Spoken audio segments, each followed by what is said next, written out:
The novel is named East of Eden, so it is fitting for Steinbeck to spend this first chapter telling us where is East of Eden, and it is in the Salinas Valley. Now, the connection between character and setting, between geography and a person's life, is a major theme in Steinbeck. He says so explicitly in private letters to friends and editors.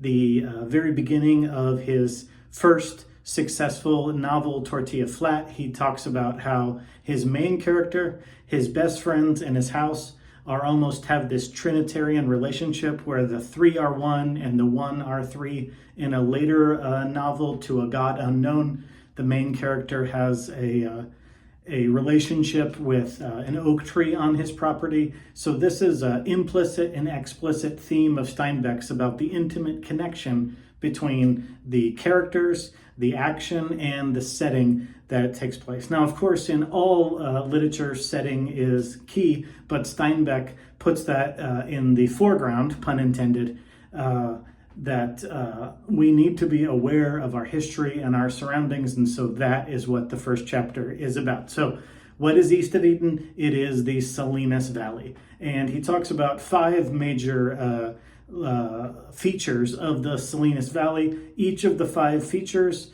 sort of tips his hand as what the theme of the entire novel is going to be. That is the struggle between good and evil, and that will certainly be explicitly shown and said in the lives of the characters and the families in this long novel. But before we even get there, even the very setting, even East of Eden in the Salinas Valley, we have a story, a tale of contrast with five major natural elements here in this first chapter. Natural element number one, he talks about the rainy season and the drought. The rain, of course, produces crops.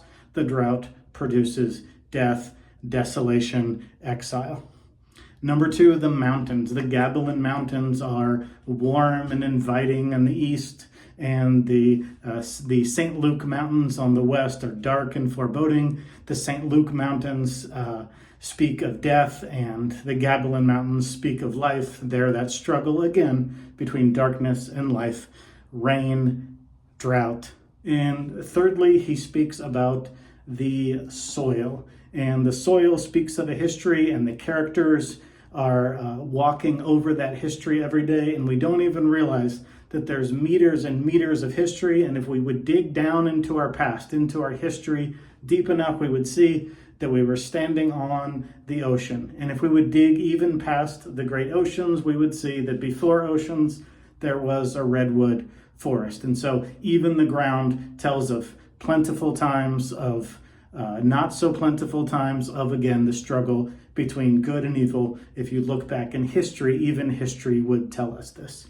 He speaks fourthly of flowers. So he spoke of rain, of mountains, of underground. Fourthly, he speaks of flowers, and he talks about how someone told him the beauty of flowers are in their contrast. And maybe I'm overreading him here a little bit, but I like to think that speaking about the beauty of different kinds of flowers with bright colors and darker colors and that contrast, he is also speaking that that's what a good or evil person is, that an evil person helps bring out the goodness of the good. We appreciate the good characters in contrast with the darker characters.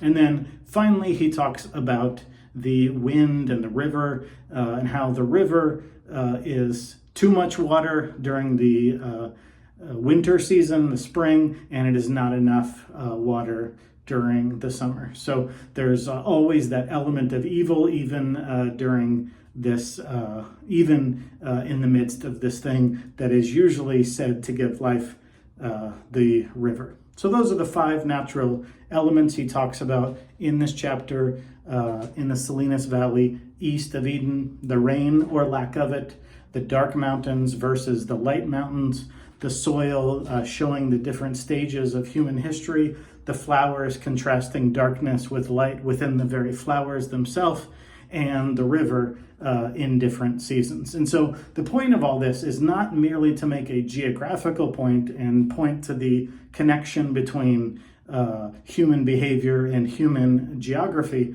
but also to make the point that it's really important that human beings remember our history and remember where we came from. And so he gives four stages of human history. The first stage he gives are the natives, and he says very insulting that they have no culture, no motivation, no drive to succeed. Then secondly, the Spaniards come in, and while they have a drive to succeed, their drive to succeed is from greed and hate. They convert people for their God, but not out of love, and they steal the gold. Thirdly, the Americans, by which I assume he means white Europeans, come after the natives, after the Spaniards, and they are even worse than the Spaniards in their greed. And then there's this fourth stage of human history that is unnamed but sort of assumed, and that is Steinbeck himself speaking to us who are still all above ground, who are still living in the danger of forgetting our past.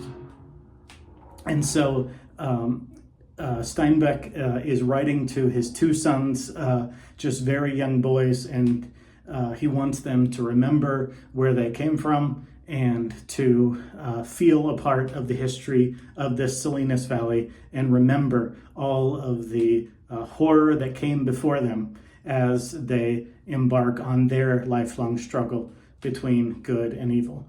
The novel, the first chapter of the novel ends in an interesting way as he's discussing how the Spaniards would name a thing after saints and the Americans would name a thing after what happened there. And he says that the naming of a thing by the namer gives the thing its charge.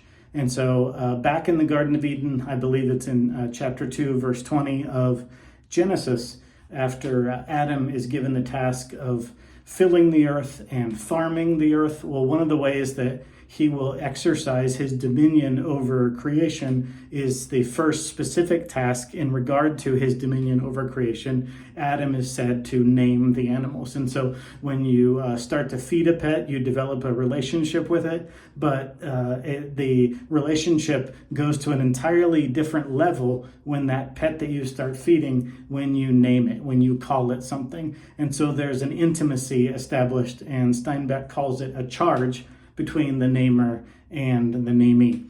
And so he says both the Spaniards giving things religious names and Americans giving more descriptive names provide a charge for those things. And I think Steinbeck is tipping his hand really to bookend the entire novel. What is in a name? Do we simply fall victim to nature, to nurture? Do we live out who we are named? And so Steinbeck's naming in this novel is very, very obvious. But this first chapter tips his hand that the last chapter of the novel will come back and address this exact same thing. Do we have to live in